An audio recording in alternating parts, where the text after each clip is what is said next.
Hello, this is Justin Williams with the Wolfpacker Podcast. I'm joined this morning, as always, by co-host Matt Carter. We are going to reflect on NC State's 2020-2021 season finale, the 65-61 loss to Colorado State in the quarterfinals of the NIT. But before we get too far into this episode, this podcast is brought to you in part by JFQ Lending. With interest rates below 3%, there has never been a better time to lock in a low fixed interest rate on your mortgage. You'll never need to think about refinancing again. Set it and forget it. And with JFQ Lending, you are guaranteed to get the highest level of customer service. They have an A+ rating with the Better Business Bureau and over 3,000 5-star reviews. Give Gage Kistner a call today at 480-401-1681 or email Gage directly at gkistner@jfqlending.com. That's the letter G, Kistner at jfqlending.com. JFQ Lending, Inc., Equal Access Lender, licensed in over 40 states, www.jfqlending.com.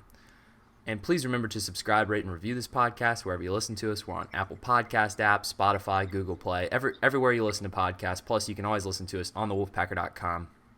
And you can watch us on YouTube. Please remember to subscribe to our YouTube channel and give this video a thumbs up while you're there. Okay, Matt, let's jump right into it. We were talking before we started recording this podcast, and I said that this was a very fitting end to this season for NC State. It had several elements that, if you've been watching Wolfpack basketball since November when the season started, there were a lot of common traits in this game that were reflected. First of all, you have to start with the fact that there were 3 significant injuries on this team. Actually, 4 if you're including E.B. Duana, which, granted he didn't play much this season, but still nonetheless a loss that left the Pack shorthanded. But notably, of course, Devin Daniels and Thomas Allen already suffered season-ending injuries. We already knew they were going to be out. But the surprise Thursday was Braxton Beverly was unavailable because of what was later found out. Craig Hamill, the SID at NC State, told Brett Friedlander, and Brett Friedlander reported it on Twitter, Braxton Beverly suffered a concussion in a morning shoot-around because of an accidental elbow.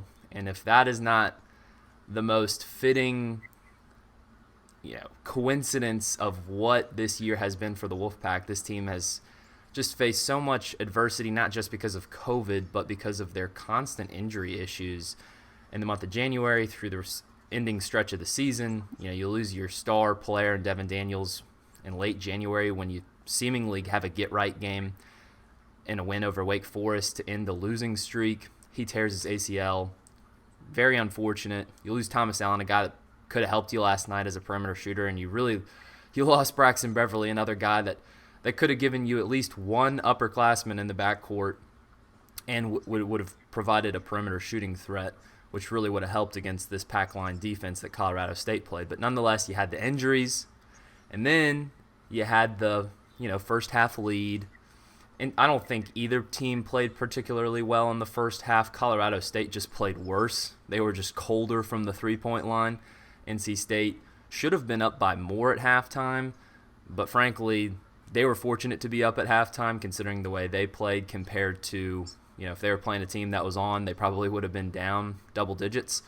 And Colorado State made adjustments at halftime. They played better in the second half. NC State, not so much. They kept turning the ball over and ultimately, got behind, came back at the end, made a little push at the end, somehow had a shot to take a lead in the last 30 seconds of the game, in a game really they had no business being in at that point, and just didn't work out for the Wolfpack. Colorado State makes 2 key free throws at the end of the game to ice it, makes it a 4-point game. NC State only is able to put up a 3 at the buzzer. Game over. NC State's season is over. So, Matt, I don't know if you agree with me in the sense that it was pretty fitting. I think you had a even bigger comparison that the NIT as a whole was a pretty perfect reflection of this season. But am I onto something there? Yeah, I mean, it kind of, you hit on a couple of the key points I would make about this being a reflection of the season. I would go back to the Davidson game where we saw the high-end value of NC State. where there were times where NC State looks like a good basketball team this year. And I don't want to reflect too much on that because we'll do a podcast to kind of break down the year Yeah. in more of entirety. And then there were the Colorado State was kind of the game of the frustrating side of things for NC State, where they had the adversity, couldn't seem to catch a break. Maybe Kevin Keats needs to reevaluate his shoot-arounds because that was an issue last year where guys were getting concussions in shoot-around last year. Now, he does do a very aggressive, almost all-out practice from what I understand with his shoot-arounds. So that might be something that gets re-examined a little bit. But, you had the adversity. And you also, quite frankly, you showed the reliance of having to rely on freshmen. And I know people probably get tired of me saying, he's an old timer, doesn't like the freshmen and all that. But the reality is, that's just the up and down of the consistency that you get as a freshman, right? I mean, that's life. Yeah. When you're younger, your highs are higher and your lows are lower. And it's just the reality of it. And it was just a tough game for the freshmen not to have good performances, and Jericho Hellum didn't have his best shooting performance, and I just thought it was a microcosm of the season overall. I think you hit on a lot of the really good points about the game. One thing I would differ with you, I thought NC State had a right to be in the game at the end. I actually thought it was, with the exception of one run, it was an evenly played second half, but Colorado State kind of jumped out that first 5-6 minutes. And if you even look at the scoring, it was pretty even after that. I think Colorado State, I think it was maybe Colorado State outscored NC State by 1 point after that first 5 minutes of the second half. Mm-hmm. So they just couldn't get stops. I put in the quick hits. The 2-point shooting percentage of Colorado State, particularly in the second half, was off the charts. They made almost 3 out of 4 shots from inside the arc in the second half. And for good measure, they made 10 of 11 free throws, which was, they were an 80% free throw shooting team, which is pretty off the charts coming into the game. So just an inability to get stops inside the arc. It almost seemed like Colorado State realized, you know what, maybe we should quit shooting the three and try to get buckets around inside the arc. And the inability of the guards to get going for NC State did them in. Well, that was the scouting report on this Colorado State team coming into this game. Their effective field goal percentage, I think, was in the top 30 entering this game. They're now 33rd in the country, according to KenPom. But really, where they made those strides was their 2-point shooting. They're ranked, after this game, 12th in the country with a 55.6% 2-point shooting percentage. I think they were actually a little bit higher before this game started because they had such a cold start in the first half. The three was just not dropping for the Rams last night. They ended up going 3 of 23 from beyond the arc. You got they shot for the game. They shot 63%, I think, on twos too. Wow. Yeah. So 23 of their 26 field goals were 2-point attempts. So that kind of goes to show you. And they made an initiative to get to the rim in the second half. They were settling for a lot of threes in that first half, and they clearly weren't going. So easy halftime adjustment for Colorado State. Get to the rim and do what you do best, and that's what they did.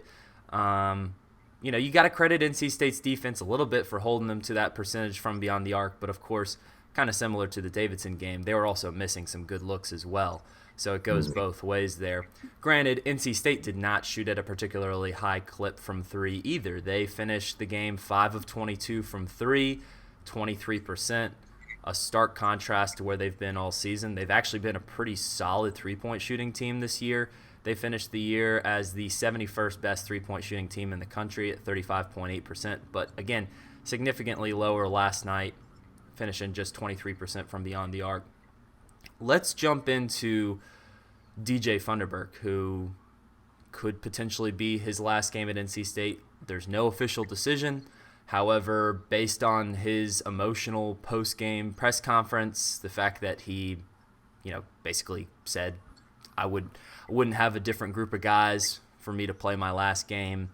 I think if you read the tea leaves there, probably a safe assumption to say probably his last game at NC State. He came out with such a great start, scored the first 7 points of the game overall. NC State found itself up 7-0. Really at the first under 16 timeout of the first half, he scored the first 9 points for the Wolfpack, but finishes the night with just 13 points total on 6 of 7 shooting, and just 2 of those points came in the second half. He was really, after the first 5 minutes of the game, once he had, 9 points, he was pretty quiet from there, and he wasn't able to get many shot attempts from there. And, some of that, you would have liked to see him get some more shot attempts, of course, but it's not like they weren't trying to feed him, particularly there in some stretches in the second half. Ultimately the turnovers were very costly for NC State. They had 17 turnovers against this Colorado State team, which, NC State has had their turnover problems at times this season. You kind of mentioned it with you kind of live and die with your freshmen. There's ups and downs. Well, last night was definitely a down for the freshmen. I want to get to the freshmen, but let's talk about DJ Funderburk. What do you have to say about him just only getting 2 field goal attempts in the second half? Again, would have liked to see more. Kind of have to credit some of Colorado State's defense, but maybe more of an initiative to get him the ball more. Yeah, I think so. I will say I thought Manny Bates got points in the paint in the second half. So, yeah, whereas maybe Funderburk was quieter, Bates kind of picked it up a little bit in the second half. And I think they finished with almost identical stat lines. Yep, both 13 points on 6 of 7 shooting. Yeah, so, maybe a few more shots for sure. But 7 is kind of a high shot total for Bates. And he was 6 of 7, as you mentioned. So. But I do think there was just an overall inability, not just Funderburk, but with Bates. And maybe even trying to get Helms a little bit more in the paint, posting up. That was a small Colorado State team. Yep. And I thought Helms was shooting a lot of jumpers where maybe he could have gone to work a little bit, backing up his guy on the offensive end. But it was just, as you mentioned, it was just a struggle. It was a struggle at times just to hold on to the basketball. And it hadn't been as much of an issue during the latter parts of the season, but there have been times, as you noted, where turnovers were just a killer for NC State, and they had 17. But I thought, Funderburk looked like a man on a mission the first few minutes of the game, just like he did against Davidson. Yep. It was kind of the Funderburk we expected.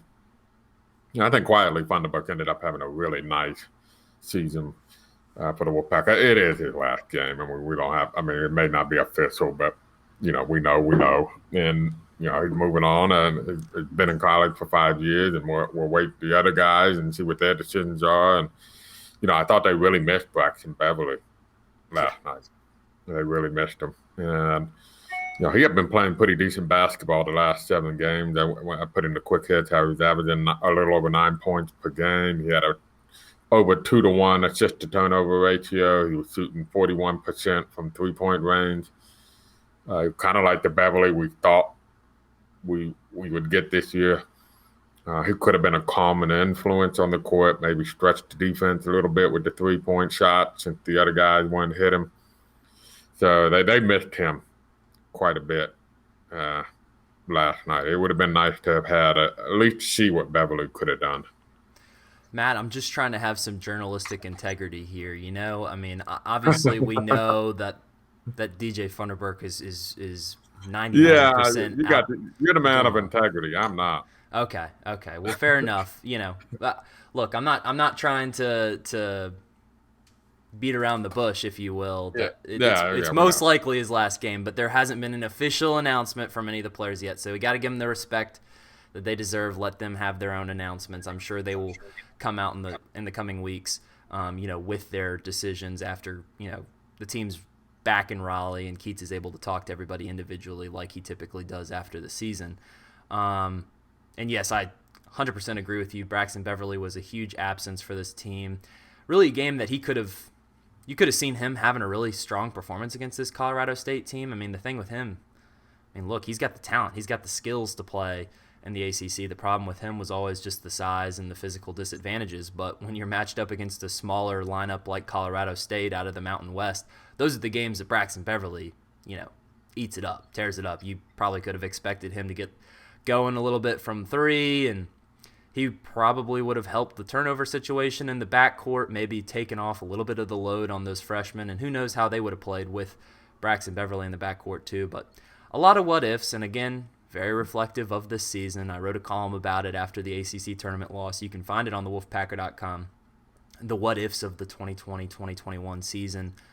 Use that promo code PACK60 for a free 60-day trial if you want to go check that out on the Wolfpacker.com. You'll have to search it in our search bar on the main page because it was a couple weeks ago at this point. But let's touch on the freshmen. You got to give the freshmen a lot of credit for this late season turnaround that NC State had. They won the last 5 games of the regular season. They played all in all pretty well against Davidson. I mean, I know they didn't put up crazy stat lines. There wasn't a crazy high scoring performance from any of the 3 freshmen, Cam Hayes, Shaquille Moore, Darion Sebron. However, they played solid and they didn't turn the ball over so much against Davidson. That was not the case Thursday. They ended up scoring, I think, a combined 17 points and, over 70, 80 minutes. 12 combined turnovers, however, and that's just not going to get it done. How do you think this play? I asked Coach Keats about this, and of course, ideally, you go out with a win and you build on that. But maybe a potential silver lining here in the sense that it leaves a bad taste in the mouth of these 3 freshmen, in the sense that there is a full body of work that they know there are different elements of each of their games that they're going to have to get better on in the offseason, work on getting physically bigger and stronger as well, as Keats alluded to.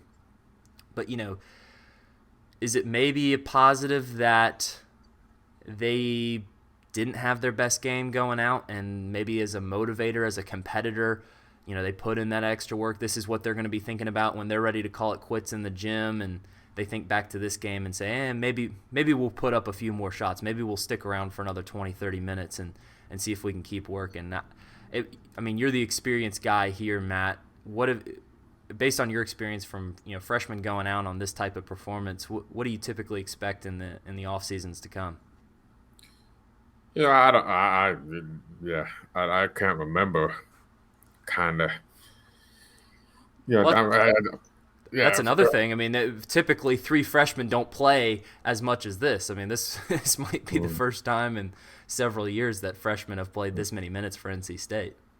Yeah, I tend to think that that they're not going to hope too much on an NIT game. Yeah.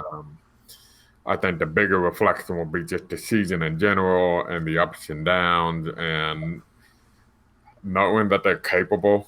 All 3 of them show that they're capable, and all 3 of them also know that there were moments where they were probably disappointed, maybe with their performances, maybe with their performances not getting to the amount of playing time that they wanted, et cetera, et cetera. So, I think bigger picture, it was just a really good year for the freshmen to build on.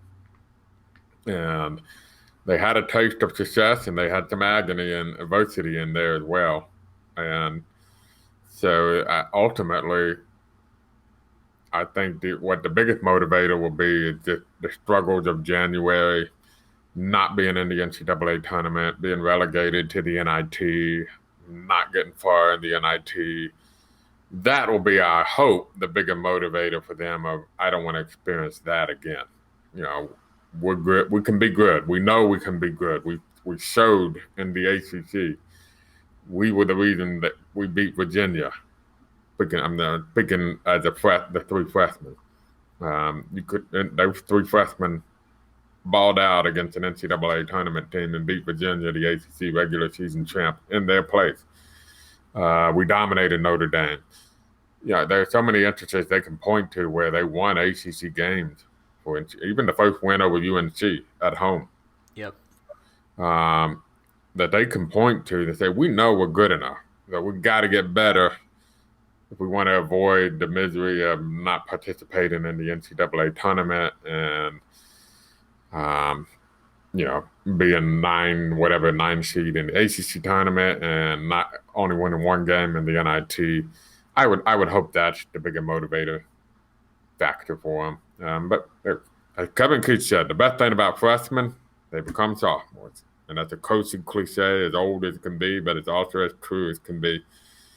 And just look at the ACC champion this year, Georgia Tech.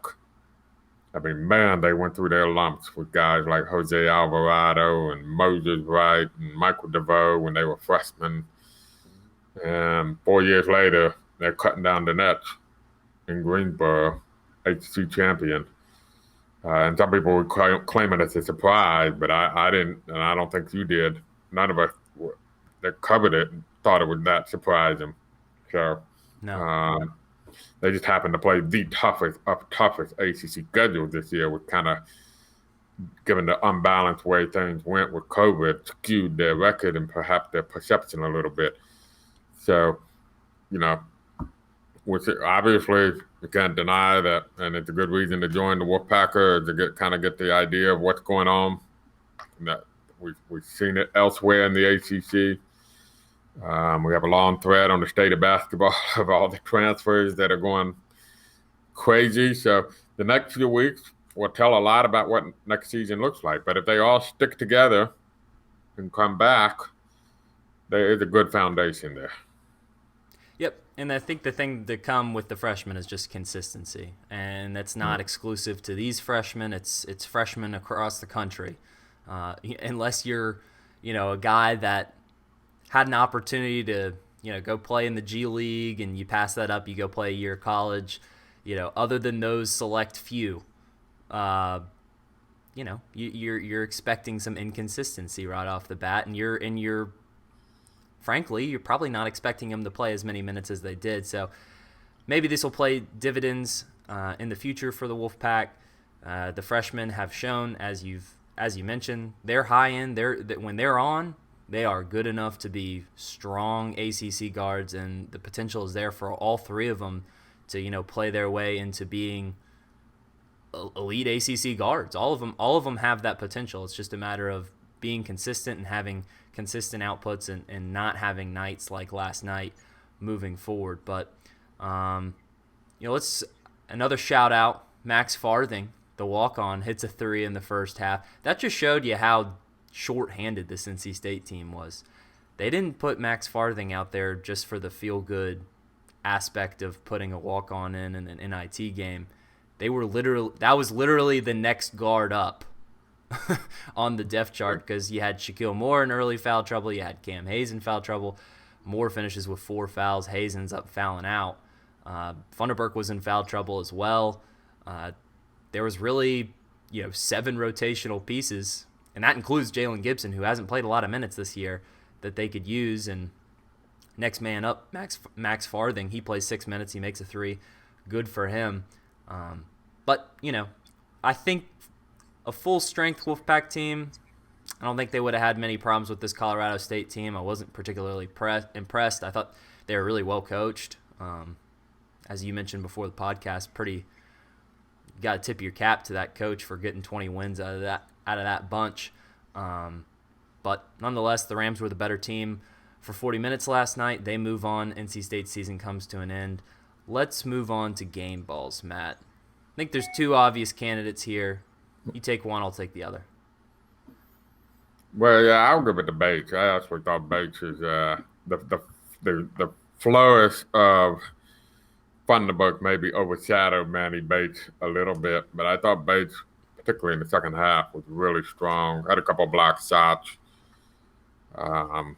He did stay out of foul trouble. He was able to stay on the court and finish with 13 points. I think 6 boards, a couple blocks. I thought he was really good, and the step forward that he took this year could be monumental for NC State going into next year. So I'll give it to Manny. Well, thank you for doing that, because I wanted to give it to DJ. Shout out to him. Again, no official decision yet, but solid NC State career that he's had. I agree with you. He's had a sneaky solid year down the stretch. He scored in double figures in 10 of his last 11 games. Really stepped up as a leader on this team after Devin Daniels suffered that ACL tear in late January. Funderburk was a veteran on this team, but Daniels was definitely the team's quote unquote leader. But then when he left, there was a vacancy. They needed somebody to step up, and Braxton Beverly kind of reined in the freshman guards, if you will, and DJ Funderburk kind of became that alpha of the team, if you will, and played solid down the stretch. You got to credit him for NC State's late season turnaround as well. 13 points, 6 of 7 shooting, 9 rebounds, led the team in rebounding as well. 4 fouls. He played 33 minutes, so a little bit more than typical for DJ. Maybe that's why he got into so much foul trouble. A couple of them were questionable as well. But DJ Funderburk, look, you can nitpick his game if you want. That's your decision. But based on the emotion that he showed in the postgame and really just his energy, not just down the stretch of this season, but also at times in that second half of the ACC tournament loss to Syracuse and both of these games in the NIT, he was energized. He wanted to be there. You knew it meant a lot to DJ Funderburk to be in this NIT. He wanted to keep playing, keep winning, go out on a high note at NC State. So tip your cap to DJ Funderburk. He gets my game ball. And, hate that this could be the last time we see him in a Wolfpack jersey because he's been fun to watch. But let's go ahead and wrap this up. We will have another podcast to wrap up the season as a whole. We're also going to get Brian Geisinger on at some point here in the next few weeks once he's freed up to do a little Hoop State podcast or not Hoop State, Hoops Talk podcast and talk about maybe the future ahead, what he saw from the freshmen, get some numbers there. But more podcasts to come. This is just a post-game reflections here. Use that promo code PACK60 at thewolfpacker.com for a free 60-day trial on all of our premium content, news, and analysis. Please be sure to subscribe, rate, and review this podcast wherever you listen to us. We're on Apple Podcast app, Spotify, Google Play, pretty much everywhere you listen to podcasts. You can always listen to us on thewolfpacker.com and head over to our YouTube channel. Subscribe to our YouTube channel. You can watch us there. And if you're watching this video on YouTube, please give this video a thumbs up. Follow us on social media. You can follow our main account at The Wolfpacker on Twitter. You can follow me personally at Justin H. Will on Twitter. And give us a like on Facebook, NC State Wolfpack on thewolfpacker.com. So for Matt Carter, this is Justin Williams, and this has been the Wolfpacker Podcast.